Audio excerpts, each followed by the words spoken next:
అండి, ఈరోజు ఆవకాయ పక్క కొలతలతో ఈజీగా ఎలా చేయాలో తెలుసుకుందాం. చిన్న రసాలు లేదా జలాలు ఒక 20 కాయలు తీసుకొని శుభ్రంగా కడిగి తడి లేకుండా తుడిచి శుభ్రంగా ఆరబెట్టుకోవాలి.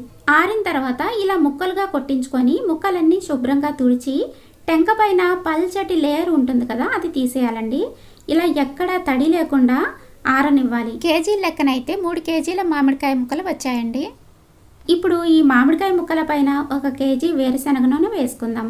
ఈ మామిడికాయ ముక్కల పైన కేజీ వేరుశనగ నూనె వేసి ముక్కలు మొత్తం ఆయిల్తో తడిచేలాగా తడుపుకోవాలి. ఇలా ఆయిల్తో మామిడికాయ ముక్కలను తడపడం వల్ల ముక్క మెత్తపడకుండా పాడవకుండా పచ్చడి బాగుంటుంది. ఇప్పుడు మరో బౌల్లో 1/2 కిలో ఆవు పిండి, 1/2 కేజీ దంచిన ఉప్పు, 1/2 కేజీ బళ్ళారి కారం, 1/2 కేజీ గుంటూరు కారం తీసుకోవాలి. అలాగే 2 స్పూన్ల పసుపు, 50 గ్రాముల ఆడించిన వెల్లుల్లి, 1 స్పూన్ మెంతిపిండి, 150 గ్రాముల పొట్టు ఒలిచిన వెల్లుల్లి అన్నీ వేసి పూర్తిగా కలిసేలాగా కలుపుకోవాలి. ఇప్పుడు ఈ మామిడికాయ ముక్కలను నూనెతో తడుపుతూ ఈ కారంలో వేసి ముక్కలు మొత్తం పూర్తిగా కలిసేలాగా కలుపుకున్న తర్వాత ఒక జాడీలో గాని ప్లాస్టిక్ డబ్బాలో గాని స్టోర్ చేసుకునే డబ్బాలో వేసుకోవాలి. ఇలా ఈ ముక్కలన్నీ వేసుకున్న తర్వాత మిగిలిన కారాన్ని కూడా వేసి ఒక 1/2 కేజీ ఆయిల్ వేసి 2 స్పూన్ల మెంతులు వేసి మరోసారి మొత్తం కలిసేలాగా కలుపుకొని పచ్చడి మొత్తం ఒకే లెవెల్లో లోనికి ఒత్తి మూత పెట్టుకొని తడి తగలకుండా పక్కన పెట్టుకోవాలి. అంతే అండి, ఎంతో రుచికరమైన ఆవకాయ రెడీ.